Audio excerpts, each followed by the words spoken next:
From Lagos, the nation's commercial capital, this is the News at 10. Live from Channels Television. Reporting tonight, Melinda Akilami.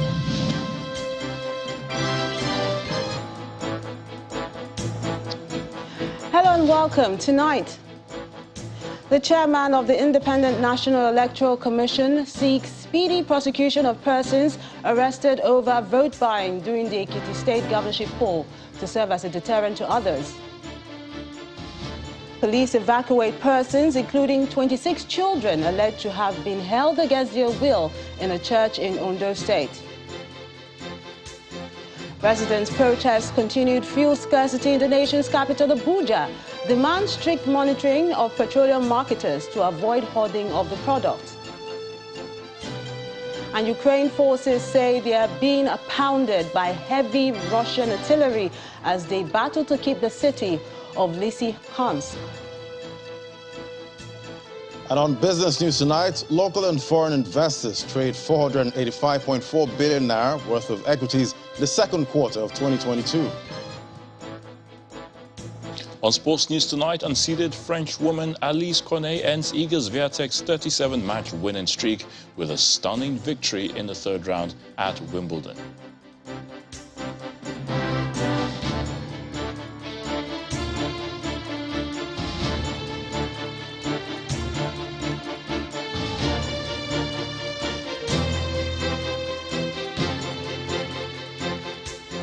Those who have resorted to vote buying as a way of beating the strict measures put in place by the Independent National Electoral Commission (INEC) to curb electoral fraud may be in for more trouble. The electoral umpire says it's working hard to speed up the prosecution of all those arrested for vote buying during the just concluded Ekiti State governorship election. Although the INEC chairman, Professor Mahmood Yakubu, expressed satisfaction with the conduct of security agencies during the exercise, he says the quick prosecution of culprits of vote buying will serve as a lesson for others. He stated this at a meeting with members of the Interagency Committee on Election Security in the nation's capital, Abuja. 2 weeks after the conduct of the Ekiti State governorship election, the leadership of the Independent National Electoral Commission (INEC) is meeting to review the exercise and plan for the forthcoming Osun State governorship election slated for July 16. Although the Commission commends its personnel and security agencies for their conduct during the exercise, INEC chairman is concerned about cases of vote buying and promises to give the needed support for the prosecution of those arrested. Vote buying remains a major area of concern. We appreciate the role played by anti-corruption and security agencies. In particular, we are working with the Economic and Financial Crimes Commission to ensure the prosecution of persons arrested in the Ekiti governorship election. The Commission also highlights activities lined up for the forthcoming Osun State governorship election. On the part of INEC, all major activities that are supposed to be carried out at this stage have been successfully undertaken. The Commission is deploying a readiness assessment team to Osun State next week to assess our preparations. We will visit some of our local government offices in the state, hold meetings with our staff. We will also observe the mock accreditation of voters in some polling units across the 3 senatorial districts in the state. Meanwhile, the Office of the National Security Advisor is calling for the scaling up of voter education to encourage a large turnout on election day. More needs to be done in terms of enlightenment campaign to encourage voters to come out and cast their vote on the day of Osun governorship election. The NSC also enjoined INEC through the Department of Voter Education / Publicity to redouble effort ahead of the Osun State gubernatorial election and the forthcoming general elections in 2023. The electoral umpire is hoping to build on the successes recorded during the Ekiti election and improve all subsequent elections, starting with the Osun governorship election. Although there appears to be a lull in the tempo of political activities following party primaries, the presidential candidate of the African Democratic Congress, ADC, Mr. Dumebi Kachuku, is hitting the road to woo supporters. Mr. Kachuku, who visited Sokoto today to open the party state secretariat and meet with party supporters, has vowed to tackle the challenges facing the country if elected president in 2023. He says Nigeria is facing multifaceted challenges that require a sincere and purposeful leadership to solve. I am one of the candidates who is of the opinion that there's nothing like a priority. All our problems are important, so we have to give equal attention to all our problems. Nigeria is like a bucket with many holes. If you plug one hole and you leave the other holes, the problem is still stays. So we have to give equal attention to all our problems. Here in the north, most people have their PVCs. The main issue here is for people to vote the right direction, which is ADC. And that is what we have to tell them down the line the next 8 months for them to know that ADC is the party for them to vote. The former Minister of Transportation and presidential aspirant of the All Progressives Congress, Mr. Rotimi Amaechi, is in Rivers State 25 days after the APC presidential primary. He was welcomed by party faithful on arrival at the domestic wing of the Port Harcourt International Airport. Speaking to his supporters, he asked them to avoid distractions ahead of the 2023 general election, saying the party is poised for victory. He also told them to put the presidential primary behind them and support the presidential candidate of the party, Ahmed Tinubu. It will be total arrogance to just sit at home and think you will win. Trust the courts. Trust the courts. Justice will be done. Don't be afraid. Go home and work. Our job is to do what? That's why I came. I came to thank you. I came to urge you to go home and work. Let all of us be unit leaders. No more local government leader, no ward leader. If you check INEC is no longer announcing ward results. They are announcing what? Unit results. So let's go home and win our units and bring our units home. Bring our units. Those days of rigging, writing results, they are all gone. INEC, we must praise INEC, we must praise the National Assembly for reducing the level of rigging, where people just sit down at the state capital and write results and INEC will announce. Now it is almost gone. The contest for the presidency, we should know that we should go and vote for our party. No matter how angry you are, they have chosen. Let's go and do what? Vote our party. Forget the stories you're hearing. Forget people who are gossiping how they are having meeting in France. Let this place be your own France. Do what? Vote for your party. Don't be afraid. Just go home and do your work. Make sure you vote for your party and we'll report back. After a 3-day state visit to Portugal, the president has returned to the nation's capital, Abuja, this evening. Top on President Muhammadu Buhari's itinerary in Portugal was a meeting with the country's president and prime minister in Lisbon, during which both nations signed some agreements. The MOUs signed include political consultations, research, and the exchange of information and documentation, cooperation in the field of culture, and cooperation in the field of women and girls development, empowerment, and gender affairs, youth, as well as sports. The agreements, some of which were finalized between the two countries' investment promotion agencies and chambers of commerce, were signed on behalf of Nigeria by the Minister of Foreign Affairs, Jeffrey Onyama, and the Minister of Youth and Sport, Sunday Dari. The president is optimistic that his state visit would further strengthen the goodwill and collaboration between both countries. Major high points of the visit is that Mr. President met with the President of Portugal, His Excellency Professor Marcelo Rebelo de Sousa, and the issues of cooperation between the two countries we are all discussed. We have areas like renewable energy. We also discussed the issue of enhancing bilateral cooperation in the areas of agriculture, in the areas of trade and investment. We also discussed security, because Portugal has been contributing to the troops that are fighting terrorism in the Sahel. As an embassy under my leadership, we are going to work with the Portuguese authorities here and also, of course, at home to make sure that these agreements are fully implemented. It is not just to sign an agreement and then disappear. We are going to make sure that these agreements are fully implemented to the latter. While the president has returned, his vice, Professor Yemi Osinbajo, is in Accra, Ghana to represent Nigeria at the 61st Ordinary Session of the Authority of the ECOWAS Heads of States and Government, holding tomorrow, July the 3rd. Professor Osinbajo, who is standing in for the president at the summit, will join other leaders to discuss the political, security and humanitarian issues regarding the sub-region at the regular ECOWAS summit.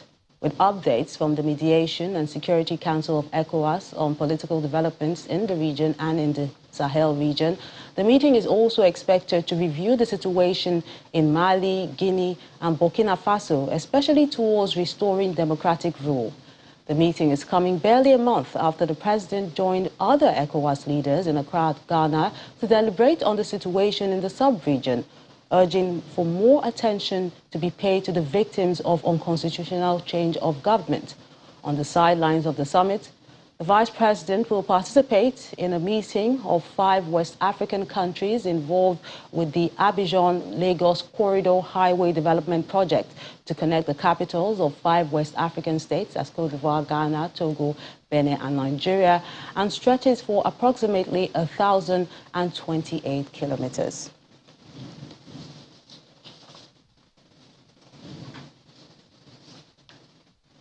Residents of Gasol local government area in Taraba State have raised an alarm over the continued migration of bandits from other parts of the country to take refuge in their ancestral homes. Speaking at the State Security Council meeting, the council chairman, Mr. Musa Chol, explains that the migration has resulted to an increased spate of kidnapping, banditry and other forms of crime. In recent weeks, parts of Gasol local government area in Taraba State was taken over by activities of bandits who stormed the area, preventing farmers from accessing their farmlands, kidnapping residents and chasing others out of their ancestral homes. This has led to several killings and burning of houses in the area. The situation formed the major point of discussion at the State Security Council meeting, which was presided over by Governor Darius Ishaku. Heads of security agencies, as well as members of the State House of Assembly, are in attendance at the meeting. The chairman of Gasol local government area warns that the situation could spill to other parts of the state. In Taraba State, Gasol local government area have suffered attack by the bandits who kill, kidnap, and loot farm produce at will. They have created havoc against access to the farm and food production. He explains that there are flashpoints not reached by the Joint Task Force, which has led to the bandits regrouping. Sadly, there are still flashpoints that were not reached by the Air Force, that the flashpoint bandits have regrouped in their camps, and it is a source of concern, particularly at the border between Gasol and Bali local government areas, around Takalafia, Suntai, Odali area. Governor Darius Ishaku agrees with him, while giving reasons for the regrouping of the bandits in the area. What happened was that the military were temporarily withdrawn for an emergency exercise. So the bandits came in, but the military has since resumed. And if you had the last part of his speech, he was saying normalcy is beginning to come down. what we need to do now, I'm trying to consolidate so that there will be a permanent military base here to help them.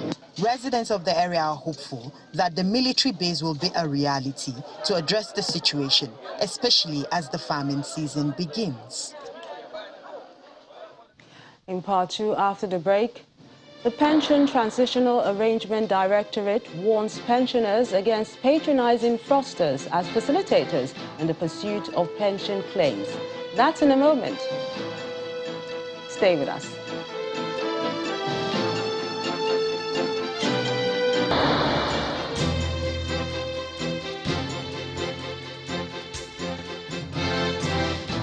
If you just joined us, you're watching the news at 10 live on Channels Television Lagos. A reminder of our top stories.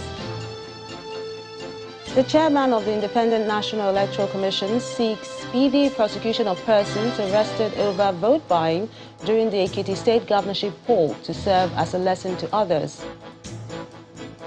Police evacuate persons, including 26 children, alleged to have been held against their will in a church in Ondo State. Residents protest continued fuel scarcity in the nation's capital, Abuja, demand strict monitoring of petroleum marketers to avoid hoarding of the product. And Ukraine forces say they are being pounded by heavy Russian artillery as they battle to keep the city of Lysychansk.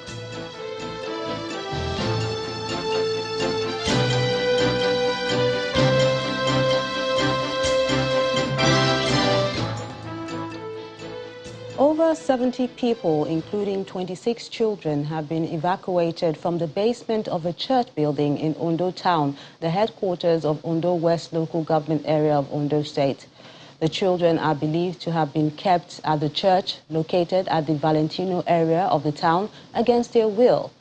The police public relations officer in the state, Fumilayo Dunlami, says the affected persons were moved to the police headquarters in Akure, the state capital, and investigations are ongoing.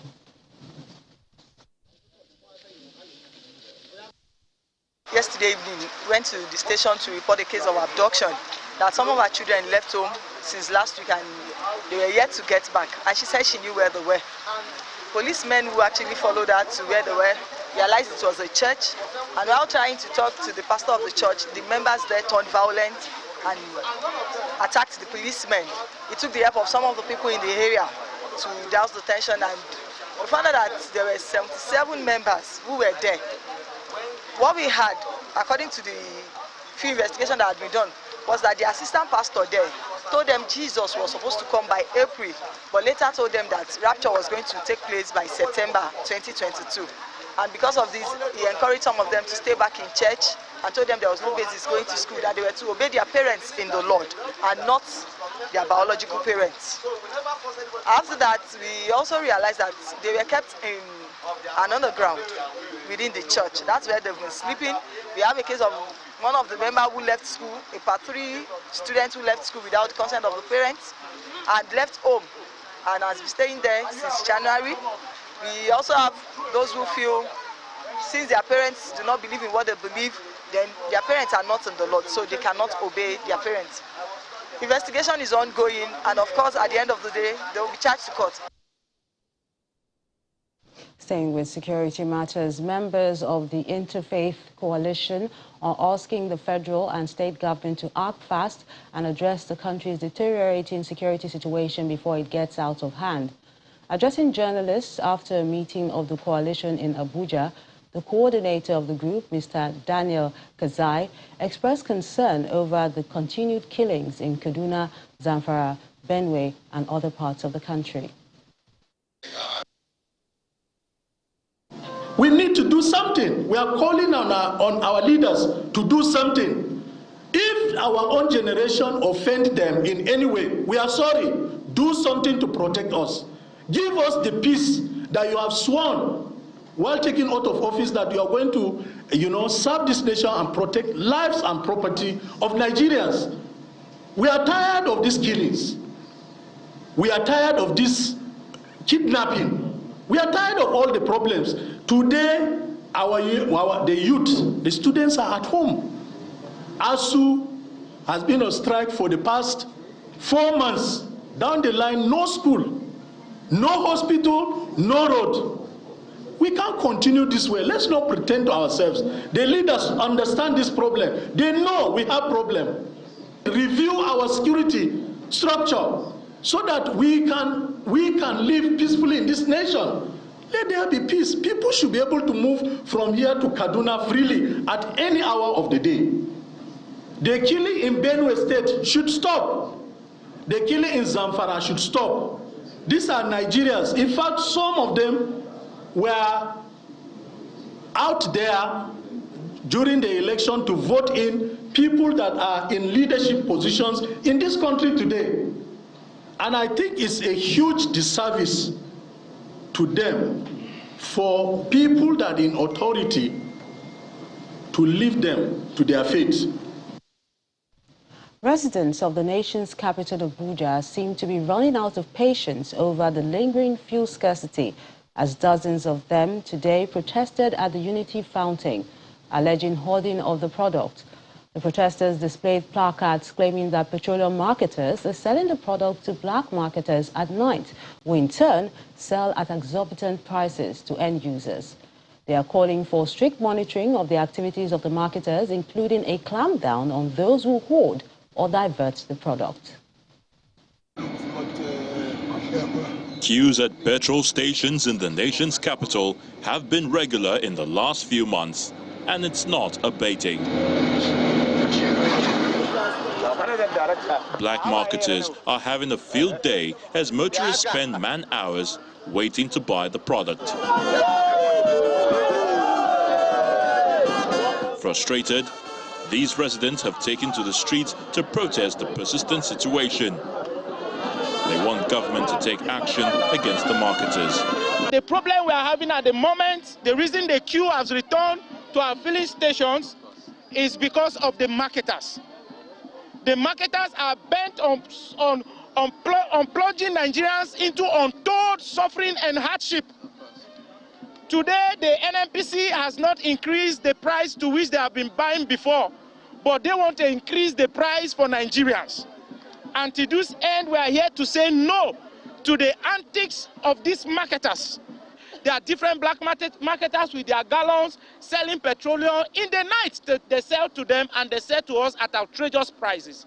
This is why we are here today calling on all the marketers to quickly desist from this funny behavior, all in the name of their personal interests. The depot that serves the nation's capital is situated in Suleja, Niger State. However, members of the Suleja branch of the Independent Petroleum Marketers Association are calling for the payment of the bridging claims from 2021 to date, a demand that is threatening to exacerbate the situation. As a result of non-payments of our bridging allowances by the management of Petroleum Equalization Fund, PEF, in bracket, under Nigeria Mainstream and Downstream Petroleum Regulatory Authority, NMDPRA. Consequence, upon the non-implementation of the marketers' bridging claims, the Independent Petroleum Marketers Association under Suleja Depot, covering Abuja and Anambra, have unanimously resolved to withdraw our services. Number one, the Petroleum Equalization Fund, PEF in bracket, is owing us bridging claims from the year 2021 till date. Therefore, all our claims should be paid without any delay. About 85% of our staffs are being laid off because there is no money to pay their salaries. These include pump attendants, truck drivers, and other administrative staff. Following the order from President Muhammadu Buhari for petrol stations not to sell above 165 naira per litre, a team from the Nigerian Midstream and Downstream Petroleum Regulatory Authority inspects some petrol stations to ensure compliance. We have warned all the marketing companies, particularly those selling over the official price of 140 naira 70 kobo, that they should stop overselling. Otherwise, we'll take an action against them. According to the regulatory authority, fuel deliveries have risen in Abuja from 70 to 80 trucks in 3 days to 140 trucks in response to the federal government's offer of additional 10 naira freight reimbursements to the marketers. The Pension Transitional Arrangement Directorate has asked pensioners to desist from patronizing fraudsters as facilitators in the pursuit of pension claims. This warning was given by the Executive Secretary of the Directorate, Mrs. Choma Ejikeme, in Jos, the Plateau State capital, at the Stakeholders Engagement Forum for Pensioners in the North Central Zone. She explained that the Directorate is determined to ensure good administration of pension funds under the defined benefit scheme. Key players in the pension fund scheme, as well as pensioners from North Central states of Benue, Kogi, Kwara, Nasarawa, Niger and Plateau, gathered in Jos, the Plateau State capital, for the Stakeholders Engagement Forum organized by Pension Transitional Arrangement Directorate. The interactive session is a periodical arrangement that keeps stakeholders updated on activities of the Directorate as far as pension administration under the defined benefit scheme in the country is concerned. In spite of the Directorate addressing challenges and inherent obstacles towards ensuring that pensioners have regular payment of monthly pensions and the issue regarding payment to next of kin, pensioners are warned against patronizing pension fraudsters. You may recall that the defined benefit scheme in the past was fraught with allegations of fraud, corruption, and inefficiencies prior to the establishment of the Directorate. However, the controls and processes that have been put in place since the establishment of the time have contributed immensely to the change being witnessed in the management of the defined benefits pension scheme as at today. In the presentation to sensitize pensioners on the progress made by the Directorate, pensioners were admonished to keep faith in the Directorate towards achieving positive and sustainable changes in defined benefit scheme pension management. The management recognized that there were going to be pensioners who could not come to the field either because they were too old or they were too sick or they were physically challenged in one way or the other. So we set up mobile teams to go and visit pensioners in their homes, in hospitals, wherever they were, in order to verify them. Today, I can tell you with all certainty that the TAG staff, the TAG mobile teams, have visited over 80 different cities, towns, villages, and countless hospitals all over Nigeria. In addition to pension administrators at the forum, pensioners were drawn from police pensioners, customs and immigration, as well as federal civil service, federal universities, and other defunct agencies in the North Central Zone. To aviation now. Airlines' unremitted revenues from Nigeria, known as block funds, has risen to $450 million, representing 25% of global funds held back by central banks of many countries by the end of April this year. And this is according to the International Air Transport Association, IATA. The strongest impact of the block funds is that airfares will continue to rise on the Nigerian routes, as foreign airlines will not break even if they sell tickets at low rates. Our aviation correspondent, Bukola Jo Oketumbi, has this report. $1.6 billion, that's the amount of blocked funds owed by 20 countries worldwide by the end of April 2022. At the recently held annual general meeting of the International Air Transport Association in Doha, Qatar, the global airline body announced that Zimbabwe has $100 million locked in its economy, Algeria about $96 million, Eritrea $79 million, Ethiopia $75 million, and in Nigeria $450 million, which is a quarter of the global debt. First, what are blocked funds? If you look at the BASA agreement, one of the things that is allowed for airlines is to be able to repatriate their funds back to their home country. If a country is experiencing economic meltdown, shortage of dollars, it can result to the funds of the airline not being repatriated, which is exactly what we're experiencing. And how did Nigeria get here as the situation contravenes international conventions? How do you explain this when the price of crude oil is good and we still cannot fulfill our obligations? It means that somebody somewhere just didn't see the need to fulfill that obligation or take it seriously. And I think CBN needs to look into how things like this is being handled. Strong connectivity is an economic enabler and generates considerable economic and social benefits to all. So it's important that the situation changes, as ticket prices on the Nigerian route will be strongly affected. They're going to reduce capacity. When they reduce capacity, it means that the cost of tickets is going to go higher. And when the cost of ticket goes higher, it means that some of the traders that import things to sell, the cost of goods will go up as well. So it has a ripple effect on every one of us. The foreign airlines have been reaching out to the authorities because cash flow is key to business sustainability. General consensus with the airlines each time I speak with them, because I have to keep calling them because we can't even fault them for whatever action that they take right now. And the airlines are saying, hey, we're not asking for 100%. If they can get 20 to 30% of their funds repatriated, they are good. Critical participants believe the federal government should act fast to avoid withdrawal of services to Nigeria, as United Airlines and Iberia did about 8 years ago. Bukola Joe Okitumbi, Channels Television News. The Anambra State Governor, Professor Chukwuma Soludo, is embarking on programs aimed at improving healthcare, as according to him, a healthy population is a productive population.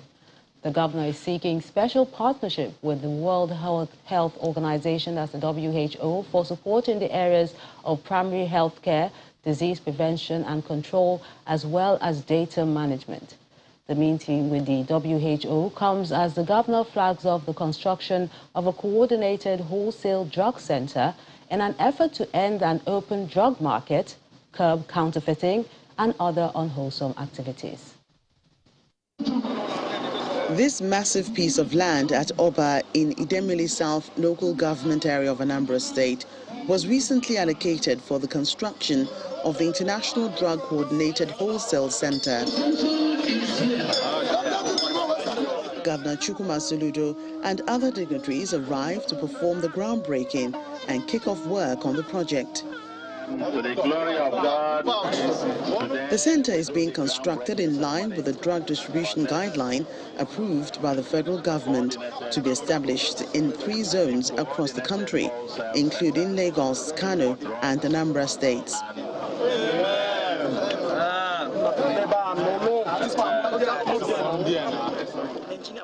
It's an easy sell for the Soludo administration, which already has a vision to introduce measures for adequate regulation in the drug administration sector. This particular center will be the center for Africa. The world will be coming here to shop. All open drug markets in Anambra State now have 24 months to prepare to relocate to the new center, which will be the only approved location for wholesale drug distribution in the state. All the pharmaceutical places, open drug places in Anambra, be there at Ose, be there at the main market, be there anywhere else, everybody is relocating to Oba.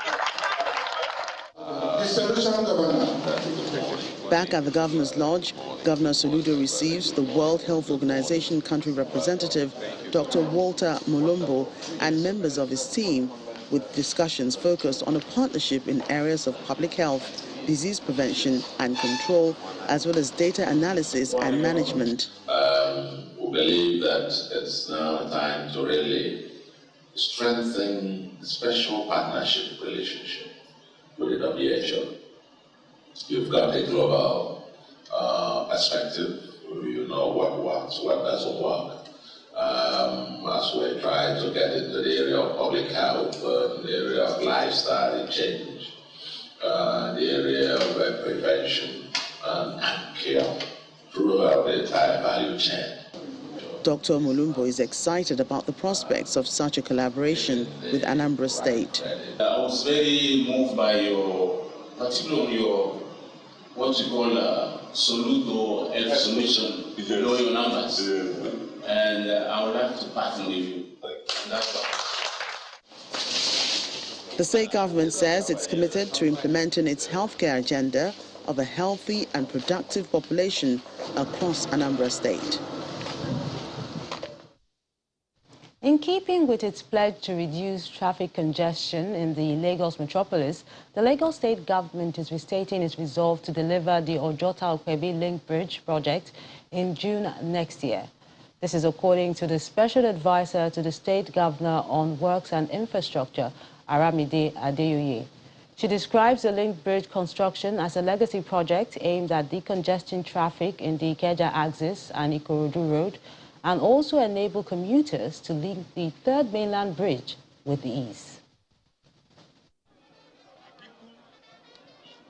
On January 26, 2022, the Lagos state government flagged off the construction of the Ojota-Okpebi Link Bridge to address the traffic challenge often experienced by commuters on this axis and to shorten the travel time between Ojota and Ikeja. 6 months down the line, construction equipment are lined along the 3.89-kilometer project length with local and foreign engineers engaged to get the work done.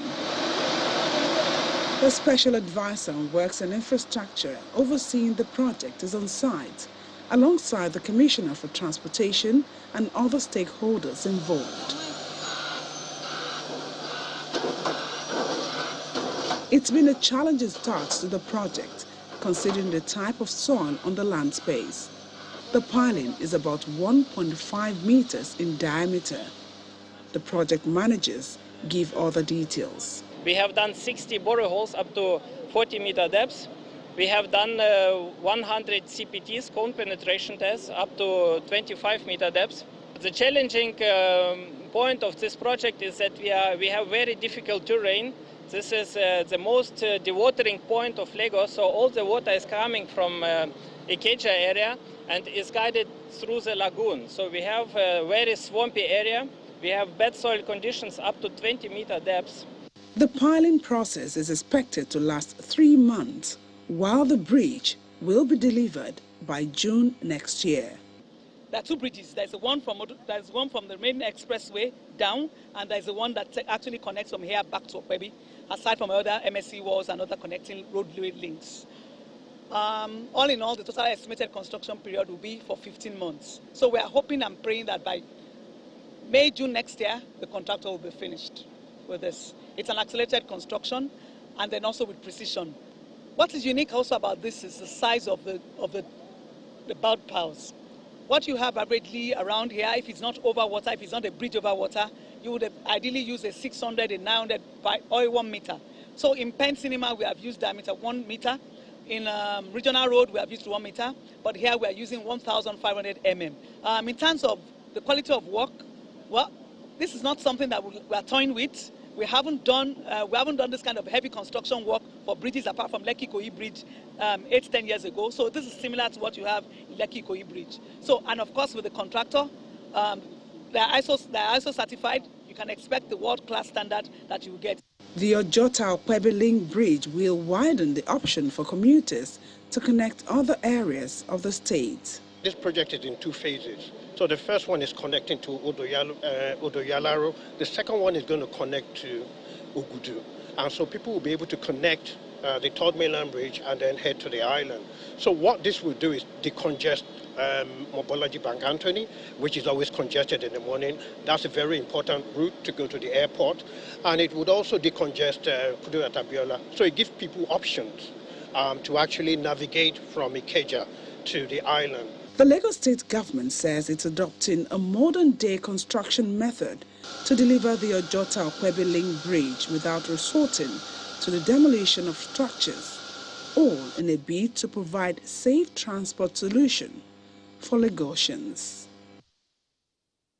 And staying in Lagos, its State Building Control Agency has begun pulling down a building which collapsed on Kodoso Street off Martin Street in the Mushin area.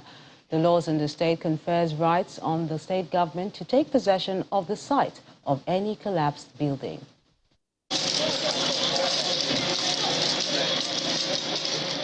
A tape is strewn across the site of the collapsed building in the Mushin area of Lagos, said to belong to a parish of the Redeemed Christian Church of God. On a closer look, it reads, "Do not enter." With residents gathered in groups and the building collapse obviously a topic of discussion, eyewitnesses described the incident. I think it was towards the afternoon. We just heard a noise when the rain was falling and it stopped a bit. Then we had a building collapse. So we now came outside. I stay at Kodoso. So when we came outside, we saw it was this Redeemed Church. So we were all surprised. At 3 p.m., the building came down with a loud noise. Those working ran out of the building. It appears whatever the laborers were putting up was defective.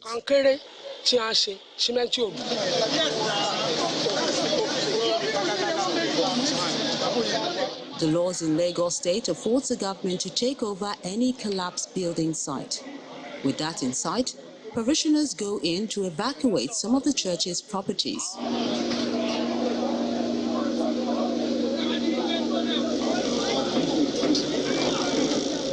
Soon, a caterpillar arrives to bring down what is left of the building. But this evokes reaction from church officials. And I appreciate, and what is in my mind? I understand. I appreciate what you have given to me here. It's an approval. It's a plea. And usually, the architect that did this job should be arrested. And here you are now, you have built, the only setback you have on this side is just about a meter on both sides. So now, if I want to use my discretion, all I need to do is bring the caterpillar, let them remove the file, and remove the other file. we have agreed that you should remove the building. But I'm going to remove the building, but the law says when there is a collapse, the government sees the building. In no time, parts of the building receives the impact of the caterpillar.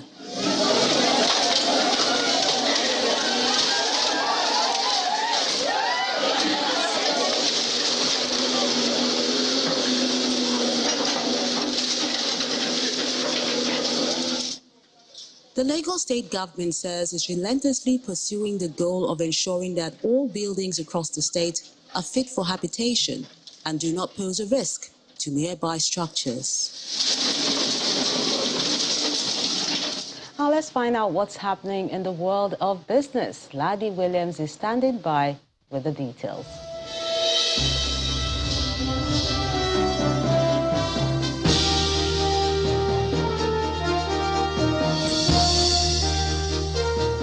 Thanks, Melinda. In business news, the European Union has inaugurated a Team Europe initiative, Nigeria Green Economy project aimed at stimulating sustainable climate-smart agriculture and renewable energy for economic growth and diversification. The EU ambassador to Nigerian Economic Community of West African States, Ms. Samuela Esopi, unveiled the project at the 8th EU-Nigeria Business Forum tagged Nigeria and the New Economy. The initiative will offer support in areas of expertise and strong European contribution, such as climate-smart agriculture, technological and digital solutions, vocational training, employment and entrepreneurship creation, as well as access to sustainable energy. And both local and foreign investors on the Nigerian Exchange Limited traded 485.4 billion naira worth of equities in the second quarter of 2022, an increase of 40.11% when compared to 346.43 billion naira traded in the first quarter of 2022. Data by the bourse noted that the growth in value of equities the market traded also reflected in volume as it gained 143.83% to 57.27 billion in second quarter of 2022 from 22.26 billion reported in the first quarter of 2022. While deals on the bourse rose by 8.5% to 320 295,000 in the second quarter of 2022 from 295,000 in the first quarter of 2022. Analysts noted that improved liquidity in the system in the last 6 months was responsible for the positive performance of the Nigerian stock market. Meanwhile, the local equities market ended the last week of June in the green, also starting the month of July with a mild gain. Its main index total value rose by 0.24% week to date. All key sectors of listed equities we track recorded mostly negative returns. Meanwhile, the banking counter gained 1.06%. Insurance counter also recorded gains for the week, up over 3%. The share price of John Holt PLC topped the 10 best gainers as it recorded 30.16% increase, while PZ Cousins Nigeria PLC as share price declined the most by 18.40%. While the trio of Mutual Benefits Assurance, Living Mortgage Bank PLC and Guarantee Trust Holding Company were the top 3 most traded stocks for the week. Meanwhile, the volume of shares traded within the 5 sessions was higher in contrast to the previous week, as about 1.34 billion shares changed hands for 24.48 billion naira in over 22,000 transactions.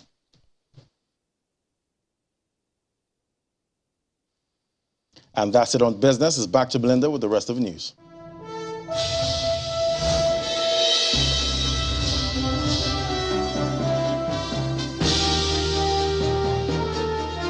Many thanks, Ladi. The former president, Chief Olusegun Obasanjo, practically turned to a commercial tricycle rider today in Abeokuta, the Ogun State capital, to demonstrate the safety of the means of transportation, just as he urges youth to embrace every opportunity with hard work and dedication. The former president rode from his penthouse residence at the Olusegun Obasanjo Presidential Library through Kuto amid cheers by surprised onlookers along the road. Later in a press release, his special assistant on media, Kehinde Akinyemi, explained that Chief Obasanjo responded to the surprise expressed by the onlookers, saying their action was fueled by wrongful societal classification of all tricycle riders as migrants and the tendency of young people who avoid the virtue of starting small businesses.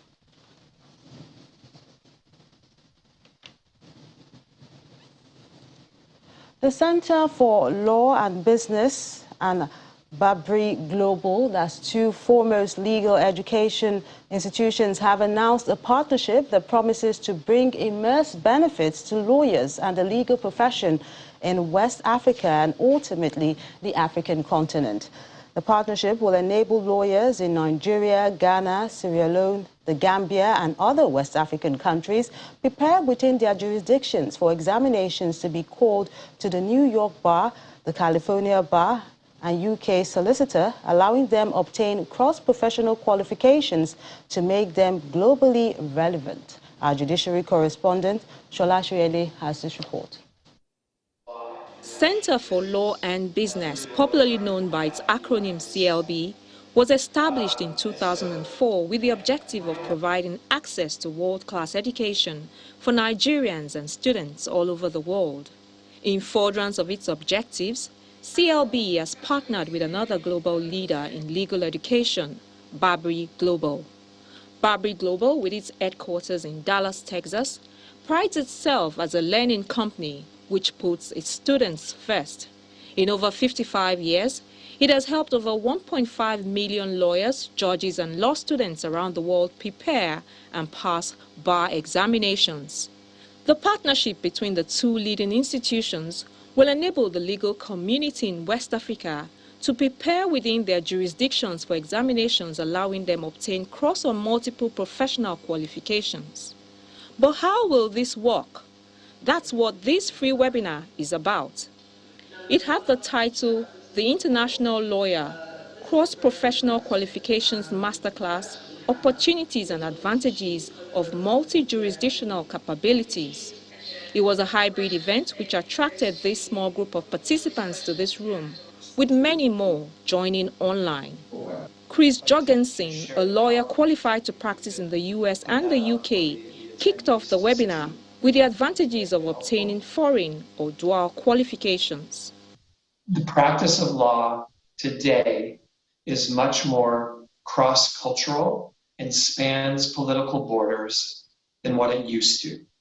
We see this in business, we see this in media, we see this in governance. We realize that the world is much more interconnected than what it has been in the past. And I think as practitioners, we all recognize that our practice, that is the practice of law, has such application in all aspects of society, that as society becomes more interconnected, it stands to reason then that our practice becomes more cross-border and interrelated as well. So we as practitioners need to maintain our relevance by expanding our scope and our understanding beyond our national borders. And this is where dual qualification really comes to play. The point was made that 60% of all cross-border transactions are based on English or US laws. In Africa, the focus tends to be predominantly English laws. The team at Barbary Global also talked about the courses and the qualifying exams. 60% of the world uses the common law system, which then means that lawyers with these qualifications theoretically have access to 60% of countries in the world. That's an immense opportunity. Something I'd also like to mention with this possibility is the fact that the qualified work experience required for the UK qualification can now be done in country. The CLB Barbary Global Partnership promises to offer excellent guidance, tutorials, teaching and classes for the professional qualifications. Shola Shriyeli, Channels Television News. For what's happening in the world of sports, let's join Ayotunde Balogun.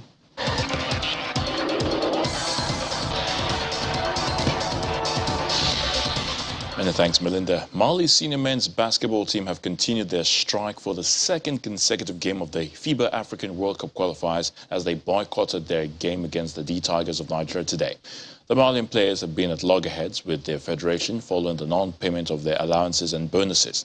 They refused to honor their first match against Uganda on Friday, and they got walked over, and 20 points were awarded to Uganda. The Tigers will face Uganda tomorrow in a crunch game at the BK Arena in Kigali of Rwanda. In a few hours from now, Nigerian-born middleweight champion Israel Adesanya is set to defend his title at the UFC 276 against the American challenger Jared Cannonier. Now, the title fight, seen by many as a big test for the stylebender, will take place at the T-Mobile Arena in Las Vegas. Adesanya has ruled the middleweight division for 3 years, during which he successfully defended his title 5 times.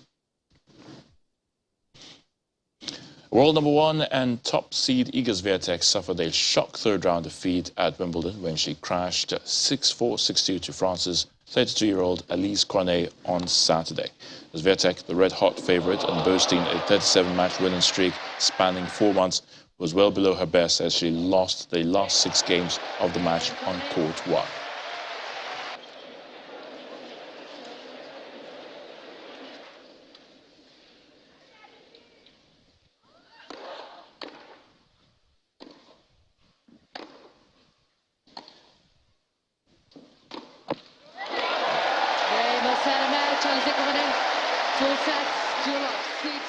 World number 4 Rafa Nadal turned on the style as he cruised into the last 16 of Wimbledon with a 6-1, 6-2, 6-4 victory over Lorenzo Sonego on centre court.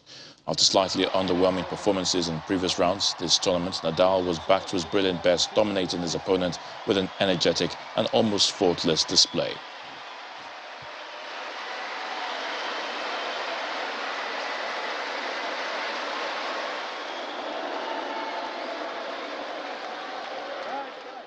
That's sports news. I'm Ayotunde Balogun. Back to you, Melinda.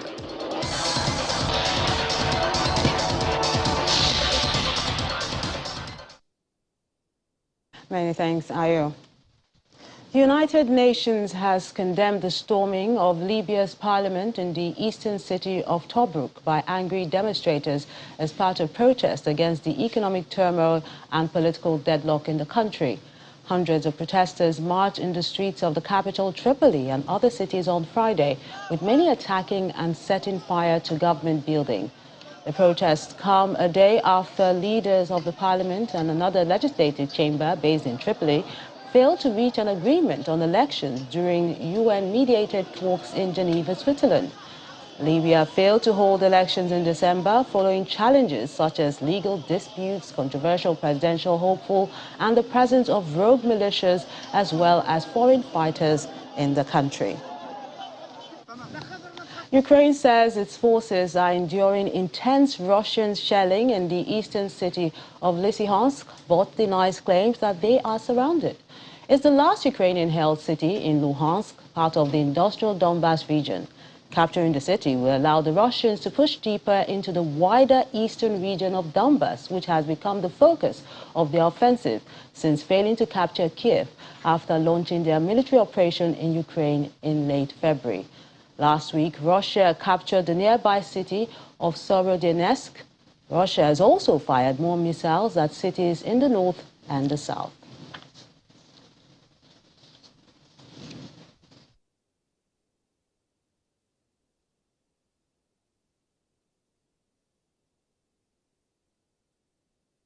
And the main news again. The chairman of the Independent National Electoral Commission, Professor Mahmoud Yakubu, today said the commission is seeking a speedy prosecution of persons arrested over vote buying during the Ekiti State governorship poll. According to him, their trial will serve as a deterrent to others. Also today, the police in Ondo State evacuated over 70 persons, including 26 children, alleged to have been held against their will in a church in Ondo State. And Ukraine forces today said they were being pounded by heavy Russian artillery as they battled to keep the city of Lysychansk in the ongoing Russian invasion of the country. That's the news at 10 tonight. On behalf of the team, good night.